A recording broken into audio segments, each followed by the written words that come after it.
Que a graça e a paz do nosso Senhor e Salvador Jesus Cristo esteja com cada um de nós. É uma alegria poder estar com os irmãos nessa noite. É muito bom poder compartilhar da palavra do Senhor com você que se faz presente aqui, com você que nos acompanha pela internet. É uma alegria, com certeza, poder usar esse tempo para conhecer novos irmãos. Fazer também proclamada a palavra do Evangelho, palavra da nossa salvação. Talvez não seja conhecido muito dos irmãos, mas vocês já tiveram entre vocês a minha sogra, Dona Cláudia Márcia, que, aliás, hoje eu almocei com ela. Ela falou muitas coisas boas do reverendo Júlio Celos. Lembrou do carinho, do cuidado, enquanto ela foi membro aqui nessa igreja. Gostaria, então, de poder compartilhar com os irmãos, convidá-los a abrir a sua Bíblia no livro de Apocalipse, capítulo 1. Apocalipse, capítulo 1. Eu quero ler com você a partir do versículo 9 até o versículo 20. Quero expressar ainda nosso abraço fraterno a esta comunidade, da parte do nosso conselho, lá em Goiabeiras, e dizer que estamos felizes, mais uma vez, de poder estar aqui. Apocalipse, capítulo 1, do versículo 9 ao versículo 20, nos diz assim: Eu, João, vosso irmão, e companheiro na tribulação, no reino, na perseverança em Jesus, achei-me na ilha de Patmos, por causa da palavra de Deus e do testemunho de Jesus. Achei-me em espírito no dia do Senhor, e ouvi por detrás de mim grande voz, como de trombeta, dizendo: O que vês, escreve em livro e manda às 7 igrejas: Éfeso, Esmirna, Pérgamo, Tiatira, Sardes, Filadélfia e Laodiceia. Voltei-me para ver quem falava comigo, e voltando, vi 7 candeeiros de ouro, e no meio dos candeeiros um semelhante a filho do homem, com vestes talares, cingido à altura do peito, com uma cinta de ouro. A sua cabeça e cabelos eram brancos, como a álvala, como a neve. Os olhos como chamas de fogo, os seus pés semelhantes ao bronze polido, como que refinado numa fornalha, a voz como voz de muitas águas. Tinha na mão direita 7 estrelas, da boca saía-lhe uma afiada espada de 2 gumes. O seu rosto brilhava como o sol na sua força. Quando o vi, caí aos seus pés como morto. Porém, ele pôs sobre mim a mão direita, dizendo: Não temas, eu sou o primeiro e o último, aquele que vive. Estive morto, mas estou vivo pelos séculos dos séculos, e tenho as chaves da morte e do inferno. Escreve estas coisas, ou as coisas que viste, e as que são, e as que hão de acontecer depois destas. Quanto ao mistério das 7 estrelas que viste na minha mão, ou na minha mão direita, e os 7 candeeiros de ouro. As 7 estrelas são os anjos das 7 igrejas, e os 7 candeeiros são estas 7 igrejas. Oremos. Deus bendito, nós glorificamos o Teu nome e exaltamos o Teu nome, Pai, pela palavra do Senhor. Obrigado, Deus, porque por Tua graça e pelo intermédio do Teu servo João, ela chegou até nós. Pelo cuidado do Senhor e do Teu Espírito, ela está aqui pronta para nos falar ao coração. Mas nada poderemos, Deus, dela entender, se o Senhor, por graça e misericórdia, pela ação do Teu Espírito Santo, não nos trouxer esse entendimento. Portanto, Deus, ilumina as nossas mentes, aviva o nosso coração e capacita-nos, Deus, no ouvir a Tua voz, vermos a Tua glória e mais de Ti conhecer, para que a nossa vida seja um reflexo daquilo que Tu és, daquilo que o Senhor espera de nós. Por Jesus Cristo, nosso Senhor, na unidade do Espírito Santo é que oramos. Amém. Eu não sei você que está aqui, você que nos acompanha pela internet, não sei como foram os últimos anos, mas lá em casa as coisas foram meio complicadas. Foram tempos difíceis, tempos em que nós tivemos que reaprender algumas coisas, aprender outras. Nós, pastores, nunca fomos treinados ou capacitados para enfrentar aquilo que nós estamos enfrentando. De uma hora para outra, tivemos que aprender a usar projetores, multimídia, meios de comunicação, as chamadas tecnologias da informação e da comunicação. Tudo isso em questão de dias, semanas. O fato é que esse tempo de pandemia nos trouxe momentos de crise. E crise não é nada mais do que uma oportunidade que Deus nos oferece para nos trazer algo e nos mostrar algo que nos era desconhecido, para apresentar a cada um de nós algo novo, diferente, oportunidades. Aquilo que os apóstolos chamam de o tempo ou momento agradável do Senhor. Aquela oportunidade que vem de Deus, o seu kairós, aquilo que rapidamente podemos perder. É por isso que tempos difíceis são oportunidades de Deus para nós. E aqui nós acabamos de ler um texto que nos fala de um momento difícil, tempos de dor, de sofrimento, de perseguição.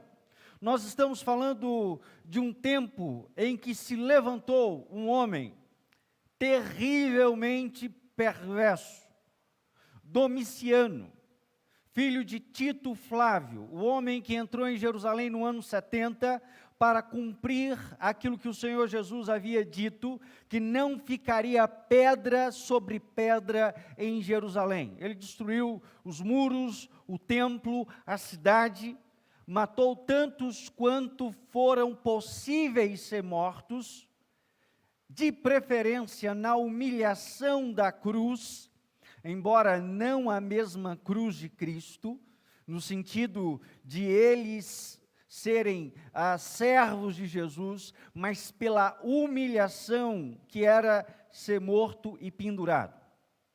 Tito Flávio aniquilou Jerusalém, perseguiu os judeus, por vez perseguiu os cristãos. A igreja já havia experimentado uma perseguição, mas que partia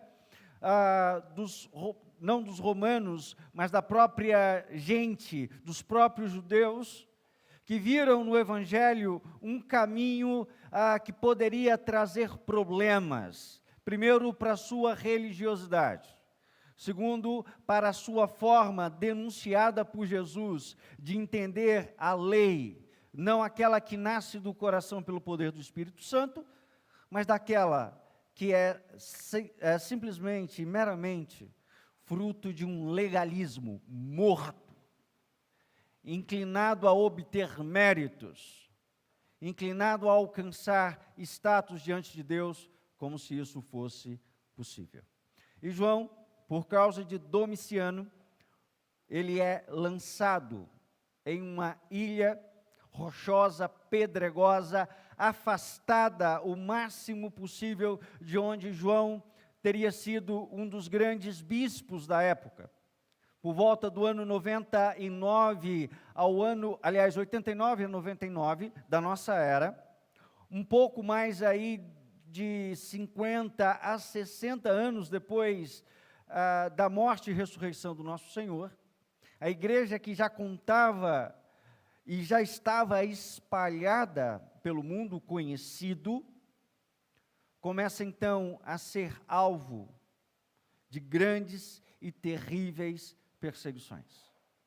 A única afirmação de que eu reconheço Cristo como meu Senhor, era passível de morte. Não havia julgamento, era sentença pronunciada. E João está aqui. Este é o contexto. Essa é a realidade. João experimenta o seu sofrimento, distante quilômetros, centenas, quase milhares de quilômetros de Éfeso, Esmirna, Tiatira, Filadélfia, Sardes e Laodiceia, bem como Pérgamo. Ele está isolado. Ele não sabia o que estava acontecendo na sua igreja, onde ele era o seu grande pastor. Ele não tinha comunicado com ninguém, ele não tinha como receber informações. As pessoas também não sabiam dele. Havia um clima de que as coisas iriam de mal para pior. Como eu disse, tempos difíceis são oportunidades de Deus. E Deus, então, começa a mostrar algo, a revelar. E, aliás, é isso que significa Apocalipse, ou Apocalipsis. Não podemos confundir Apocalipse, revelação, como algo macabro, tenebroso, que nos assusta, que nos amedronta. Nada disso. Não confunda também com escatológico, aquelas coisas que estão no fim, nem sempre. E aqui é um claro sinal disso. Nem sempre uma revelação tem uma tendência ao futuro. Principalmente quando um profeta inspirado por Deus falava no passado. A grande dinâmica do profetismo do Antigo Testamento, bem como do Novo Testamento, é chamar o povo a reconhecer a voz de Deus e viver segundo ela. É amar a palavra e viver pela palavra. É viver o Evangelho, ainda que isso nos conduza à morte. Então, aqui é descortinado algo. E isso começa num dia como hoje, num domingo, num dia do Senhor. Eu gostaria então de ver com os irmãos algumas questões muito próprias do que é o significado de tempos difíceis, de tempos complexos, de tempos críticos, para eu e você que somos cristãos, para você que nos acompanha e tem ouvido por parte dessa igreja o anúncio do Evangelho de Jesus Cristo. Eu gostaria de considerar então algumas coisas. Primeira delas,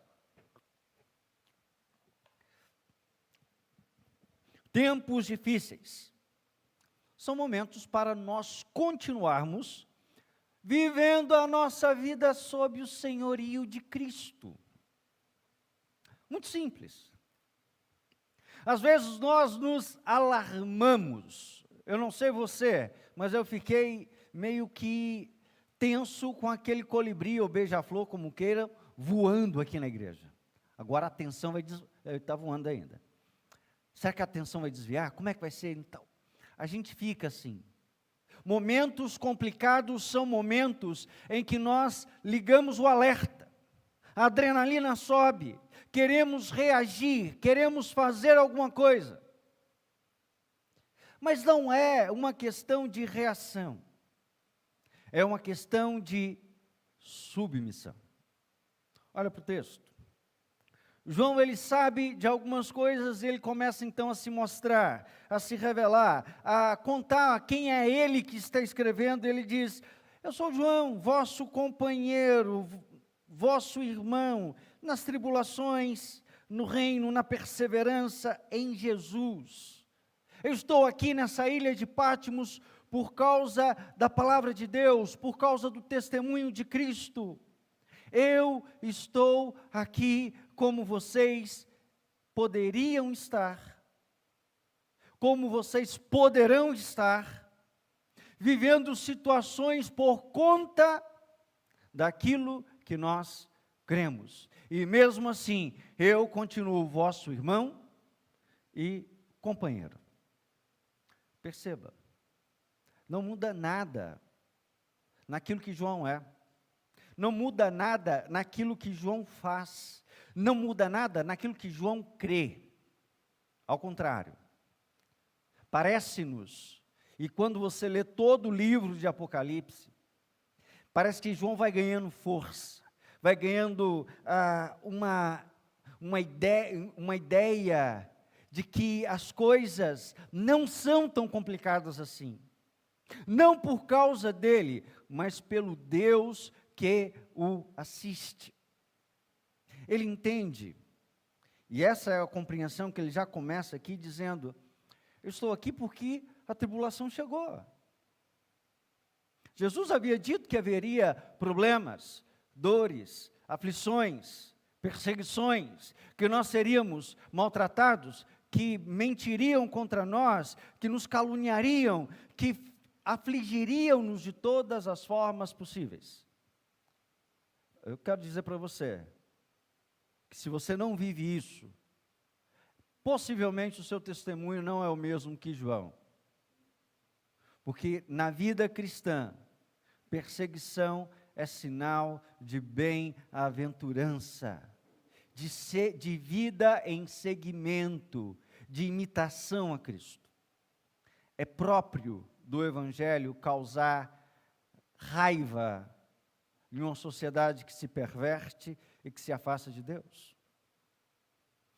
João continua dizendo: eu sou companheiro e vosso irmão no reino de Deus. Eu participo dessa nova vida em Cristo. E aqui eu gostaria de abrir um parênteses. Reino de Deus não é a vinda do céu simplesmente. Mas reino de Deus é eu e você, assim como João, assim como todos os apóstolos, assim como aqueles que vieram antes de nós, que nos precedem na ressurreição, crerão que eles viviam não no reino ou no império das trevas, não em uma vida entregue a si mesmos, não como senhores de si, mas submissos ao Rei, a Jesus. Aquele a quem pertence o reino, e esse reino jamais findará. A quem pertence o governo que está em suas mãos, e por estar em suas mãos, ele é o maravilhoso conselheiro, o Deus forte, o Pai da eternidade, o príncipe da paz. João estava vivendo isso. Tempos de crise, tempos difíceis, nós nos apegamos ao senhorio de Cristo, não às nossas próprias metas, não às nossas saídas, às nossas técnicas, às nossas forças, às nossas condições empreendedoras, não. Nós nos focamos em Cristo, no seu poder, na sua misericórdia, no seu senhorio. Mas também em perseverança, sabendo que o Evangelho é a razão pela qual nós nos movemos nesse mundo, para anunciá-lo, para comunicá-lo, dizendo a este mundo: rendam-se. Isso mesmo que você ouviu. Evangelho é uma palavra técnica. Não foi inventada pelos apóstolos, não foi inventada por Mateus, Marcos, Lucas ou João, não foi inventada por Jesus. Evangelho era uma declaração de vitória que os reis antigos, da antiga Grécia e Roma, enviavam toda vez que eles conquistavam um novo território e ampliavam os seus impérios. E o Evangelho, a boa notícia, a boa nova, enviada pelos seus arautos, era mais ou menos o seguinte: o nosso Senhor se tornou rei de vocês. Esse território se tornou do nosso Senhor e do seu ungido.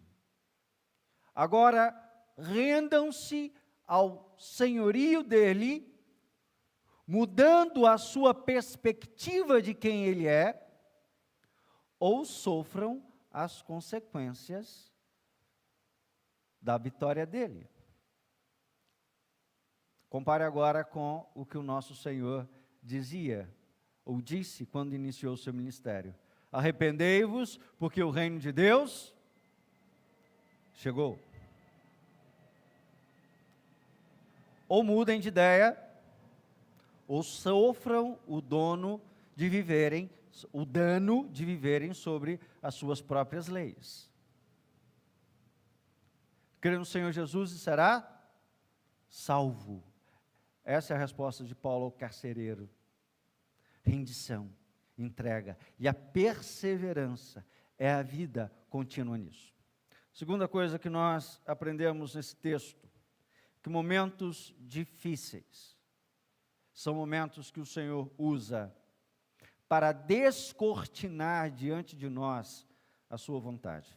Se você acompanhar o texto, a partir do versículo 10, João começa a dizer o propósito da sua escrita e começa então a narrar o que ele deveria fazer, o que ele deveria realizar nessa escrita.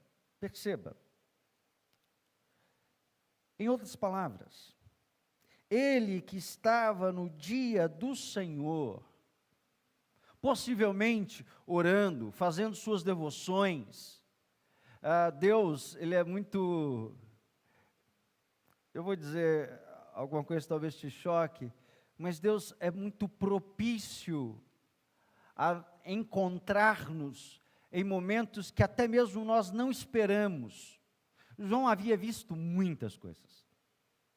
João já tinha visto de tudo que você pensar.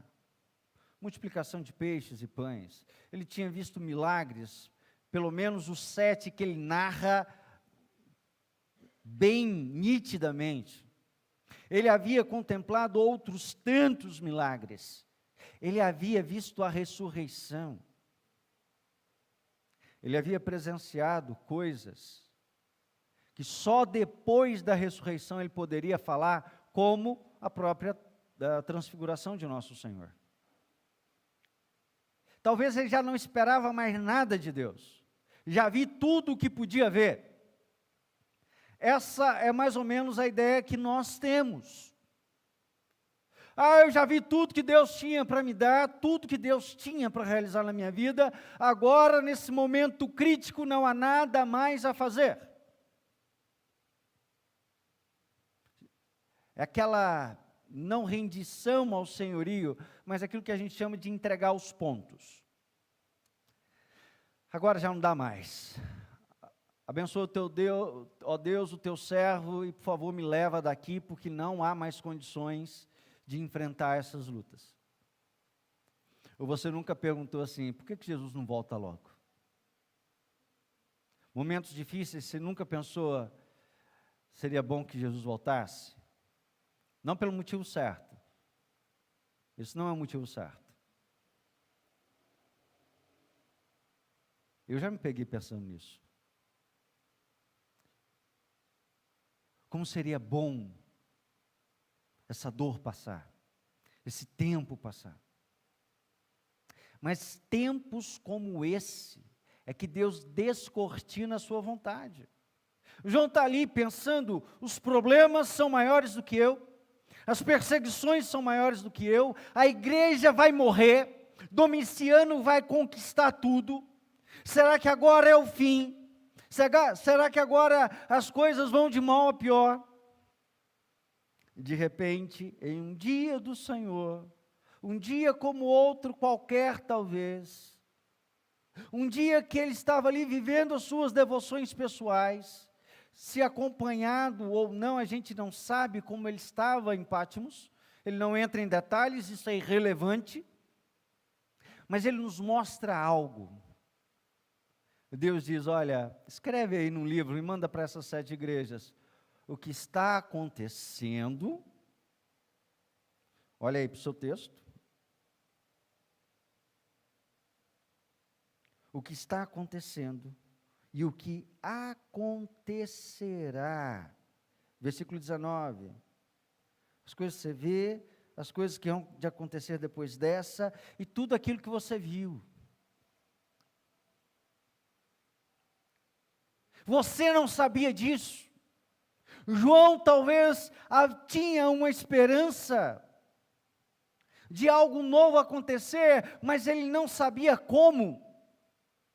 Talvez vira e mexe essa esperança se via ofuscada, mas ele está ali.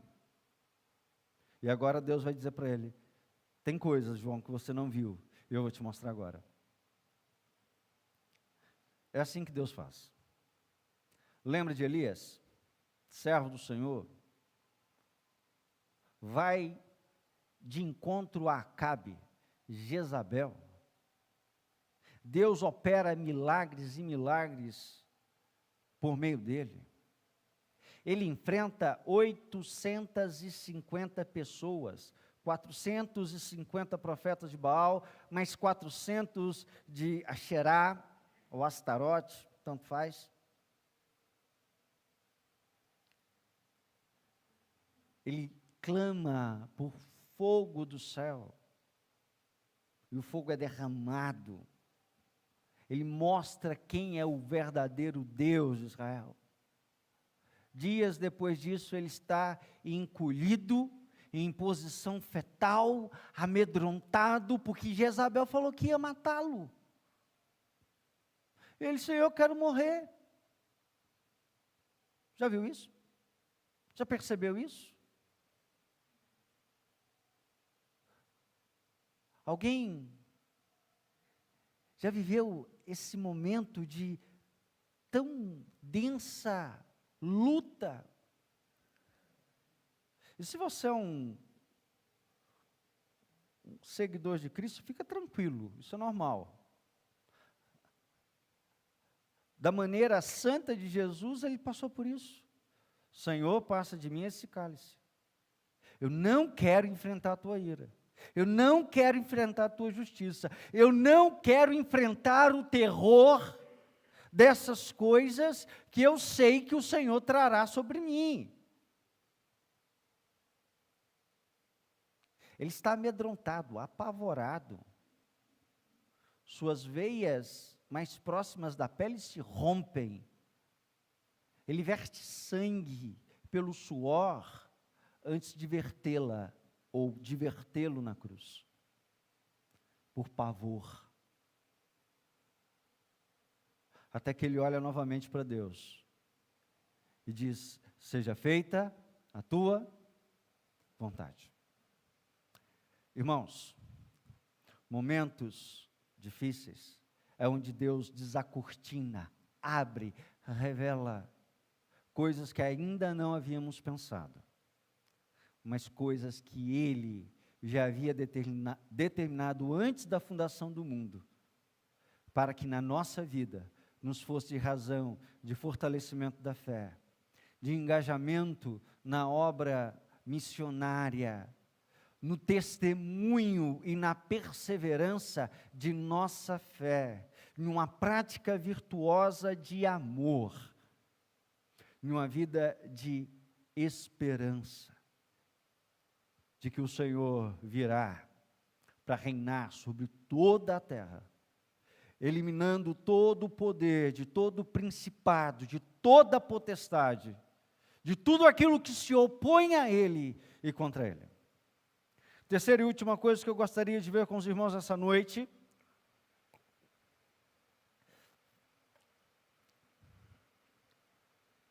que é desdobramento disso, e está aqui mais ou menos entre o versículo 13 e versículo 15,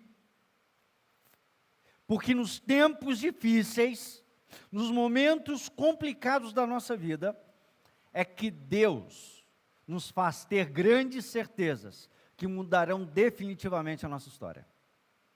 Isso não é ajuda, isso não é autoajuda, tá? Isso é a palavra de Deus.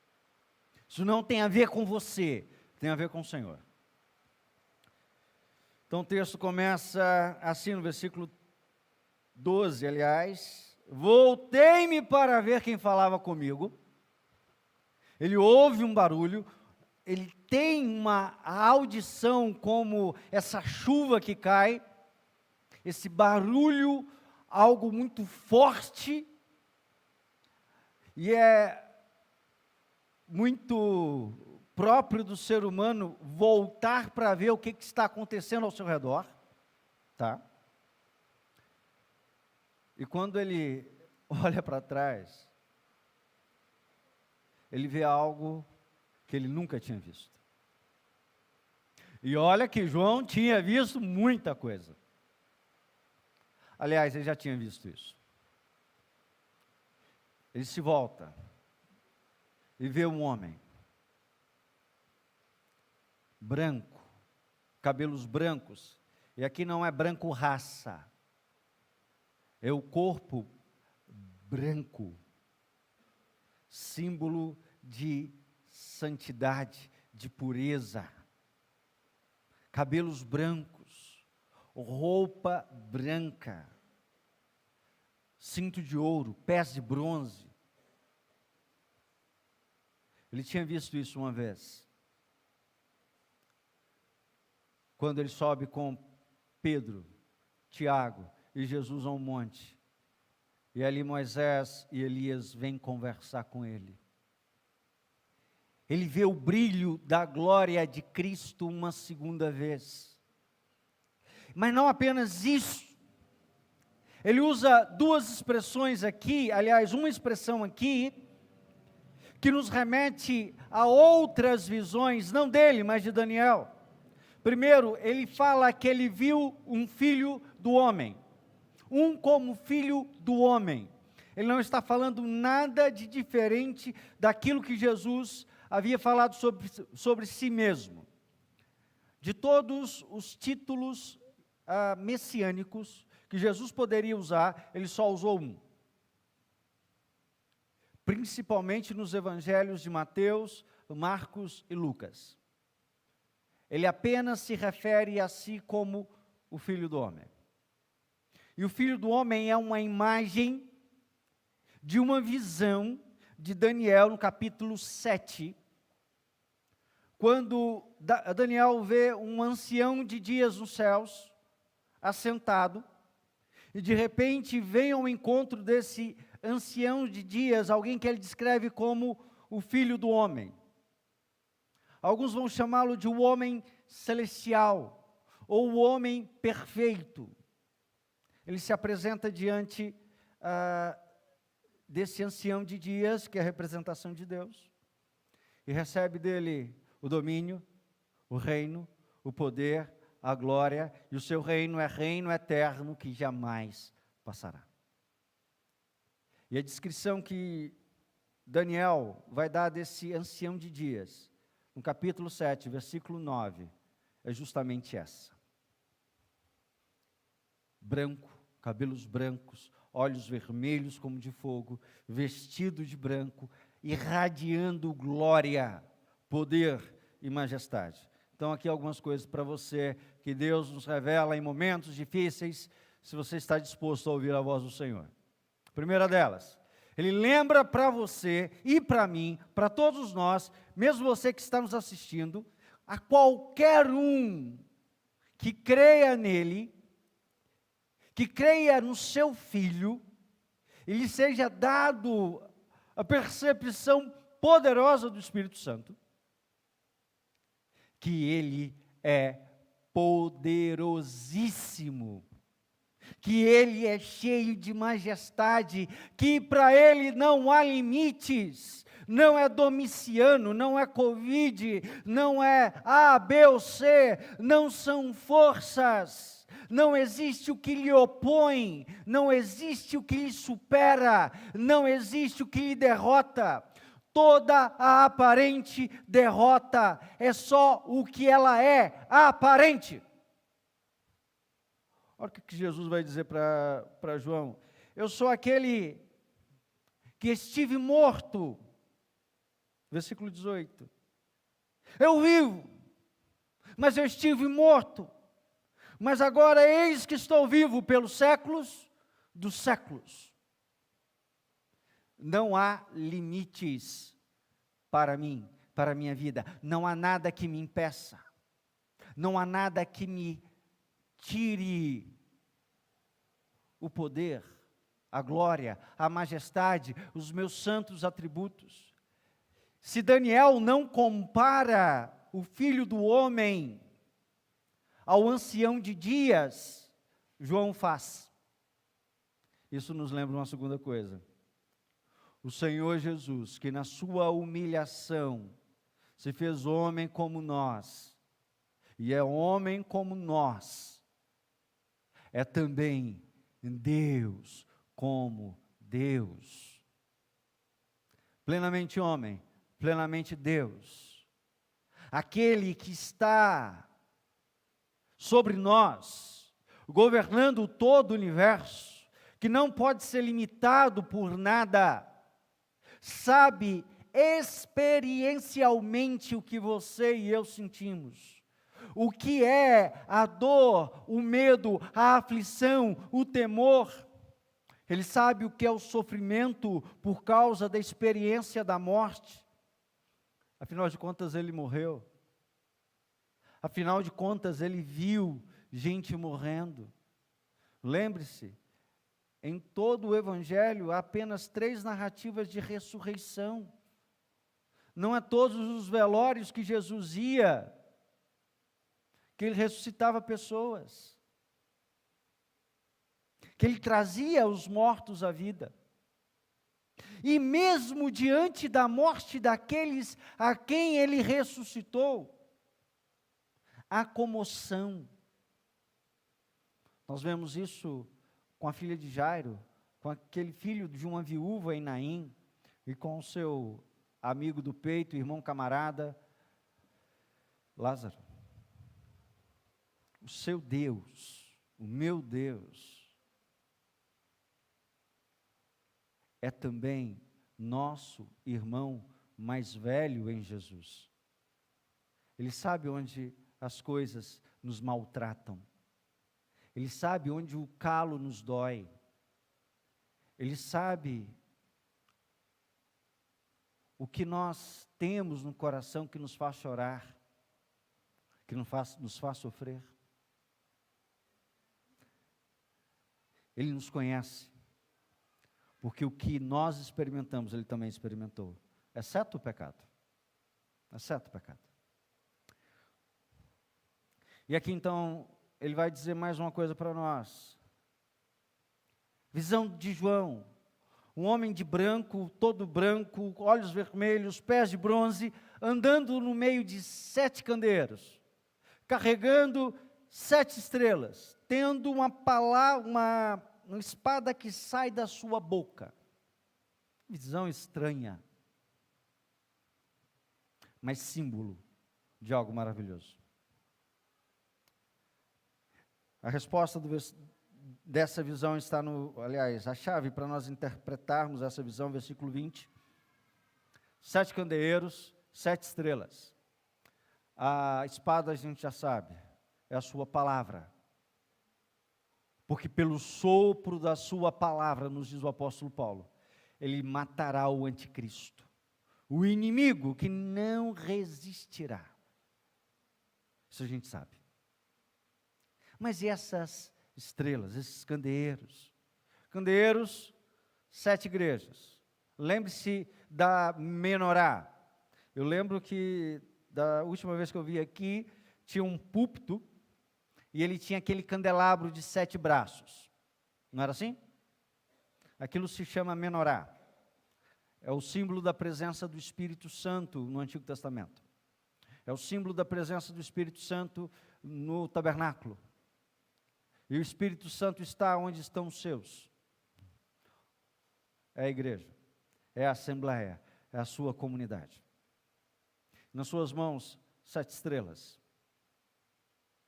7 anjos, 7 pastores, 7 líderes, a quem é preciso dizer algo muito sério.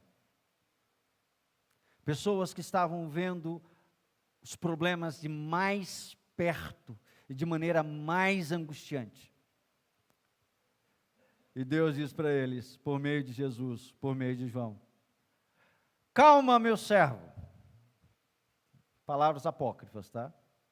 Calma, meu servo, eu caminho entre o meu povo, eu estou no meio do meu povo, eu nunca vou deixar vocês órfãos. Aliás, a primeira palavra que Jesus diz para aquele homem perplexo, ao vê-lo é: não temas, não tenha medo.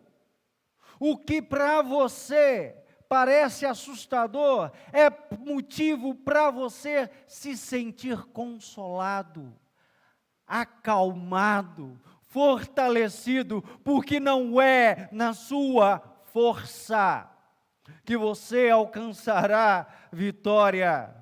Não é pela sua força que você enfrentará este momento, mas é pelo meu poder. E eu não te abandonei, jamais abandonarei o meu povo.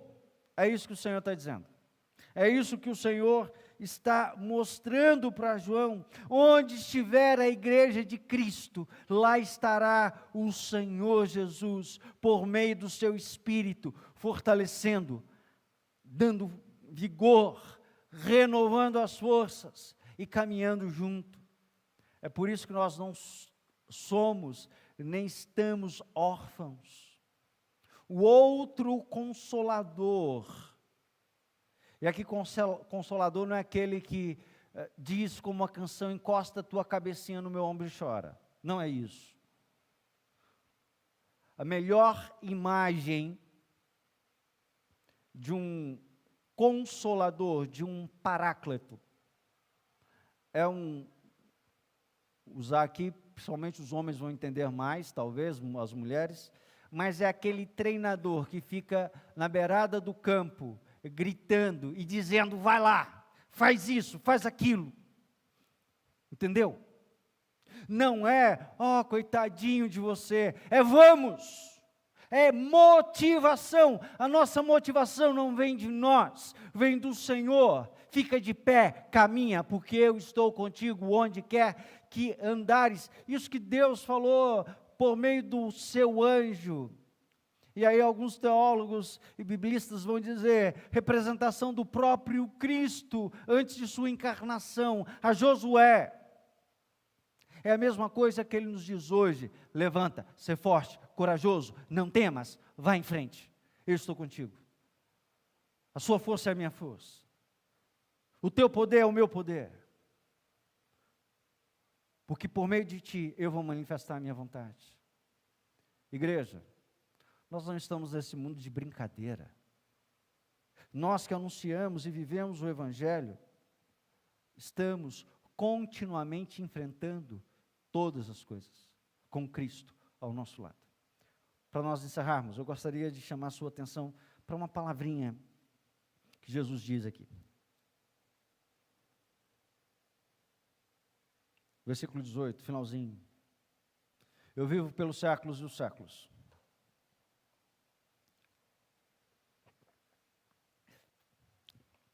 E tenho nas mãos a chave da morte e do inferno.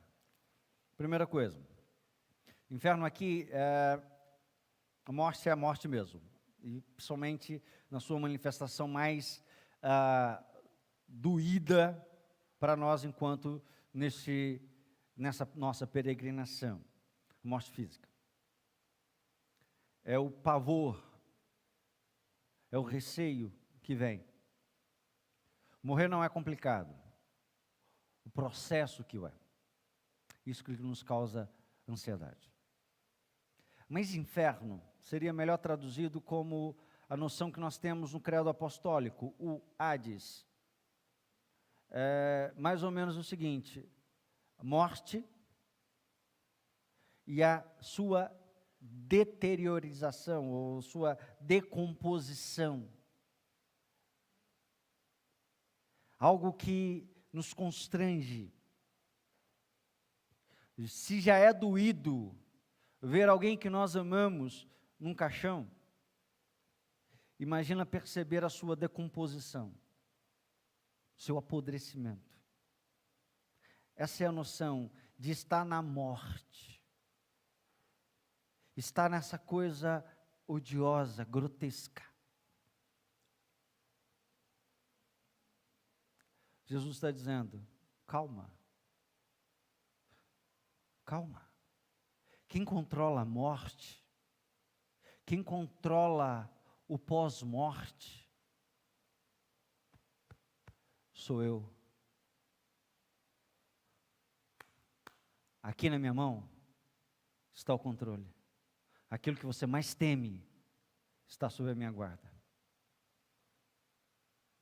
Aquilo que você mais tem anseio e que te perturba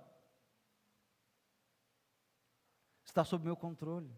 Não é Domiciano que vai te matar, não é Nero que vai te matar, não são os novos imperadores, não é este século, não é o diabo, não é este mundo. Nós não seremos jamais alcançados pelas dores para que elas nos destruam. Não. Até elas estão sob o controle de Deus. Ainda que nos aconteça como aconteceu com Jó, de Deus deixar Satanás nos tocar e roubar de nós os melhores anos de nossa vida, tempos preciosos, pessoas preciosas, jamais. Isso está fora do controle de Deus. Dizia Lutero, se temos que perder famílias, bens, mulher, embora a vida se acabe, com Cristo, quem sabe, quem lembra? Melhor ainda, reinaremos.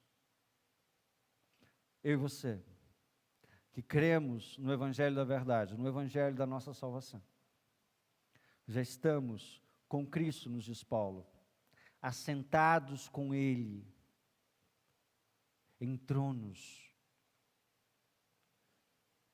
Já nos é algo mais do que garantido, é algo que nós nos apropriamos. Isso não quer dizer que você não vai ter problemas, não quer dizer que você não vai ter lutas, isso não quer dizer que você vai ter que enfrentar a morte, isso não quer dizer que você vai ter que passar um perrengue para conquistar o pão de cada dia, isso não quer dizer que você vai ter, não vai ter patrão chato, empregado complicado, isso não diz que você não vai enfrentar enfermidades e lutas, mas isso te dá a certeza que se tudo isso acontecer, Cristo está do seu lado, controlando cada uma dessas coisas. O que isso traz para a gente, para essa semana então? De trás para frente. Primeiro, sabe que a sua vida está sob o controle de Deus. Está tudo da maneira que Deus quer. Então, aprenda a ser grato a Deus pela obra da sua providência. Muitas vezes a gente fica esperando os milagres. E tem muita gente frustrada porque não viu milagres. Mas esqueceu de olhar que o pão nosso de cada dia estava na mesa. Que o arroz com feijão de cada dia nos foi provido para aquele tempo. Então aprenda a ser grato pelo controle, pelo cuidado, pela providência de Deus na sua vida. Segunda coisa, para de olhar problemas. Para de olhar para as tribulações como se elas fossem a última alternativa da sua vida. Você não sabe o que Deus está para fazer. Confia no cuidado do Senhor. Confia na segurança que Ele nos dá. Confie naquele que enfrentou todas as coisas e sabe aonde Ele quer nos conduzir. Terceira coisa, submeta-se. Submeta-se a Deus. Submissão a Deus é obediência ao Evangelho. É muito mais do que guardar preceitos. É assumir a vida de Cristo como nossa vida. E aí tem uma questão muito séria. Você não vai conseguir isso por seus próprios méritos, pelo seu próprio esforço, pela sua própria vontade. Isso é um dom de Deus. Mas é algo que Ele nos dá quando nós nos rendemos e dizemos: Senhor, venha o teu reino sobre mim. Me faça viver como o Senhor quer. Não mais as minhas regras. Não mais os meus planos. Não mais a minha vontade. Não mais eu, mas o Senhor, por meio de Cristo, na força e no poder do teu Espírito, vivendo em mim. Para quem nos acompanha pela internet, é o momento também de você pensar e refletir. Se Jesus tem feito, de fato, parte da sua vida. Se o que te faz viver é Jesus e a sua graça e a sua misericórdia revelada na sua vida e no seu ministério. Ou se você está atrás dele pelo pão que perece. Você está atrás de Cristo para alcançar aquilo que lhe agrada. Não é por isso que estamos atrás de Jesus. Ao contrário.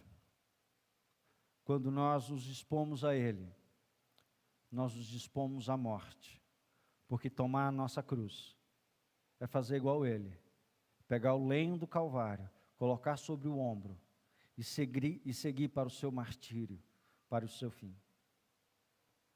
Imitar Jesus é em tudo, até mesmo na nossa entrega, se necessário for. E que o Deus da nossa vida, o Deus da nossa salvação, Pai, Filho e Espírito Santo, nos conforte, nos console, nos anime e nos fortaleça em todo o tempo. Vamos orar? Deus Santo, Deus bendito, nós te rendemos graças e te louvamos o nome, Deus, pelo privilégio de ouvirmos a tua voz, pelo privilégio de estarmos congregados, pelo privilégio, Deus, de lermos a tua palavra. Nós te agradecemos, Deus, pelo teu servo João, que já antecipa a nós na participação das tuas bênçãos. E como ele, Deus, sejamos também pessoas, servos e servas, filhos e filhas, capazes de perceber o teu cuidado, o teu amor, a tua graça, a tua bondade em todo o tempo. Ainda que a angústia, que o trovão e o mar se erguendo vem, possamos, Deus, andar seguros em meio a toda insegurança. Vivermos firmes em tempos líquidos, imprecisos, instáveis, que o Senhor seja a rocha sobre o qual ou a qual está fincado os nossos pés. Deus, eu não conheço, não sei pelo que os teus servos passam, mas sei, Deus, que o Senhor caminha com eles e que caminhará a todo aquele que invocar o teu nome nesse tempo de angústia, de aflição. Anima-nos, Deus, e que pela tua graça e bondade esse tempo, Deus, possa se findar e possamos, Deus, perceber a tua glória e a tua majestade, a tua bondade e o teu amor manifestado em nossas vidas.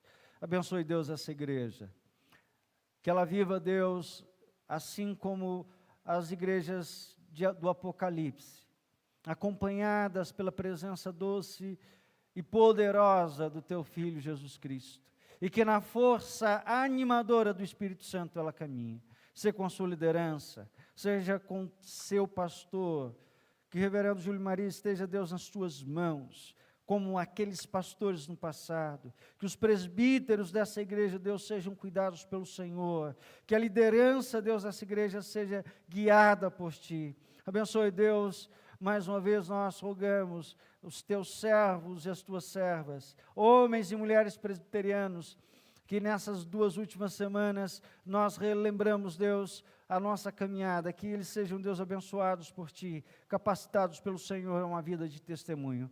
A todos nós, Deus, dispense os Teus santos e paternais cuidados. Assim nós oramos, Pai, agradecidos, felizes, em nome de Jesus. Amém.